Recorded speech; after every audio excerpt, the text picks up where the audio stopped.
દૂર થતી નથી, બલકે વધારે અંદરથી વધતું જાય.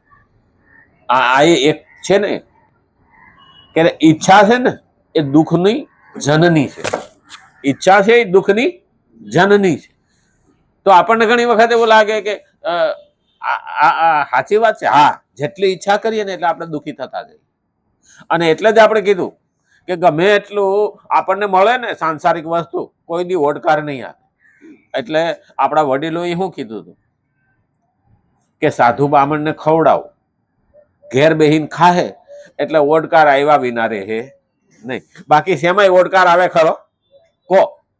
હા, 5,000 રૂપિયા આપે ને શેઠિયો, તો પણ ઓલો ઉભો થતો થતો કે મારો બેટો કરોડપતિ છે, કે લોભિયાન પેટનો છે, 5,000 જ આપ્યા, 10,000 આપ્યા તો હું એને બાપા જાતું. એટલે તને 5,000 ઓછા પડે. માણસને કોઈ દી તૃપ્તિ થતી નથી. ના ધનથી થાય, ના દોલતથી થાય, ના મિલકતથી થાય, ના વસ્તુથી થાય. તો શેનાથી થાય? માણસ એક ખાવા બેસે ને ત્યારે જ એને સંતોષ મળે, સંતુષ્ટિ મળે. અને એટલે જ આપણા વડવાઓ માણસને ખવડાવીને મોકલતા. એટલે એને હું કીધું હતું કે રોટલો આપણો બાળ છે, લાખો લોકોને રોટલો ખવડાય. હા, જ્યાં ટુકડો ત્યાં હરી ઢુકડો, આવું કે. કારણ આપણે ત્યાં પેલા પેલાના જમાનામાં હોટલું ક્યાં હતી? ગમે ગામમાં જાવ ને તો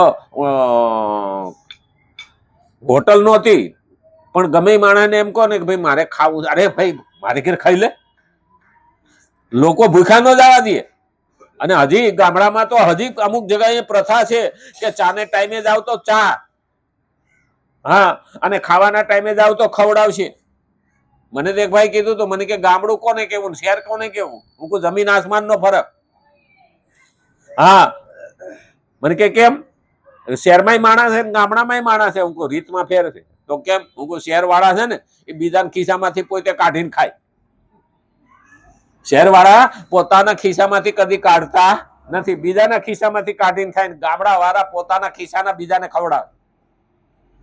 આ નામ ગામડું કહેવાય. ખરેખર જોવા જઈએ ને તો આજથી 1974-75 અમે શામળાજી ગયા હતા, 4 રાજદૂત લઈને, અમે ભાઈબંધો. ત્યારે બોટલ કાંઈ નહીં, રોડ માથે સિંગલ પટ્ટીનો રોડ, આદિવાસી વિસ્તાર, હાવ શામળાજીનું મંદિર એકદમ ખુલ્લું. અમે ગયા હતા એટલે વળતા ભૂખ લાગી, કારણ કે હવે એવા વિસ્તારમાં ક્યાંય ખાવાનું નહીં, એટલે મોડું થઈ ગયું. ભૂખ લાગે કે આપણે ડબલ છીએ એટલે 8 જણા થયા. 8 જણાને ખાવું તું ખાડું, કોકને પૂછવું જ જોઈએ. રોડ ને 2 કાંઠે કોઈ નાની એવી હોટલ ને, મોડાસાથી માંડીને છેક સુધી. હવે પાછા મોડાસા આવીએ તે થાય. એટલે હવે રસ્તામાં તો બહુ ભૂખ લાગી, એટલે કે 1 વાગી ગયો છે, કરશું હું? તો ગોવાળીએ એક કાકા ગાયો ચારતા હતા, ઘેટા બકરા ચારતા હતા. એટલે પૂછ્યું કાકા કે અહીંયા હોટલ બોટલ મળશે? એ કે શું કામ હતું? ભૂખ લાગી હતી, ખાવું છે. મારે ઘર ખાઈ લો કે. લઈ ગયા એની ઘેરે. એટલે ભૂખ લાગી હતી, ભાઈ આ ભૂખો માણસ તો ભૂખ ન જાણે ઠંડો ભાત, કે જે મળે ખાઈ લેવું. ભૂખ લાગી છે ને. ત્યાં તો એની મકાઈના રોટલા, હા, એક પેલી માટીની વાળી કે ને એમાં ઘી, હા, એકમાં દૂધ. એટલે મેં કીધું છાશ ખાવી છે, તો છાશમાં શું ખાવું? દહીં લાયા એકમાં, બધોય માટીના વાસણ, અને એ પેલી વાંસની ટોપલીમાં બધા રોટલા. એ બહેનોને એ ઘડવા બેહાડી દીધી. હા, રોટલા કરી નાખ્યા. અમે 8 જણા ને, એટલે તે કે 10-12 રોટલા પેલા થઈ જાય, એટલે અડધો રોટલો ચાલુ કરી દે ને તો બીજા રોટલા થઈ જાય. કઈ વાંધો ના. મેં કીધું આપણે ખાવા વાળા અડધો રોટલો, આવડા રોટલા.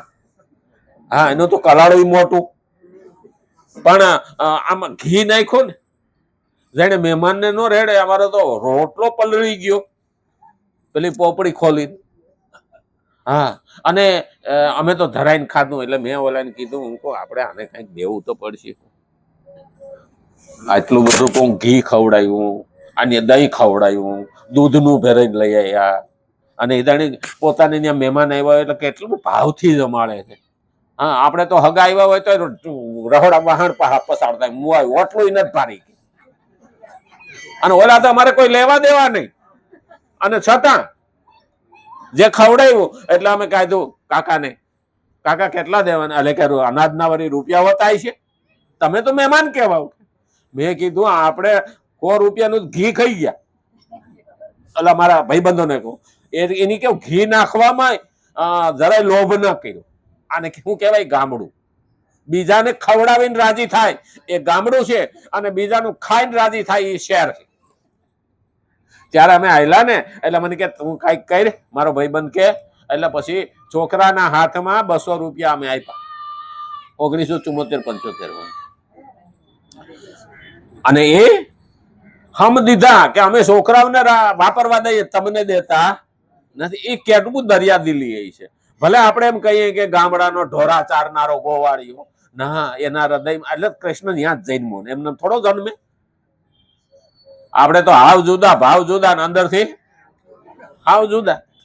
અને એટલે જ કીધું છે, પરંતુ સાંસારિક વસ્તુઓ ચાહે ગમે તેટલી પ્રાપ્ત થઈ જાય, પણ તેને મેળવવાની ઈચ્છા કદી દૂર થતી નથી, બલકે વધતી જ જાય, વધતી જ જાય.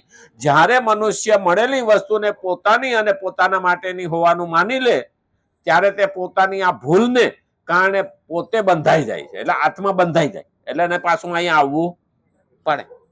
પોતાની માટે અને પોતાની માનવા માંડે એટલે ભગવાન કે આજ તને અહીંયા પાછો ધક્કો ખવડાવશે. અને એટલે જ કીધું, આ ભૂલને દૂર કરવા માટે કર્મયોગનું અનુષ્ઠાન જ સુગમ અને શ્રેષ્ઠ ઉપાય છે. કર્મયોગનું અનુષ્ઠાન. હવે કર્મયોગ કોને કહેવાય? મારા માટે ન કરવું એને કર્મયોગ કહેવાય. બીજાના માટે કરું, સંસાર માટે કરું, ભગવાન માટે કરું, આ કર્મયોગ છે. એ ક્યારેય બંધન કરતો નથી.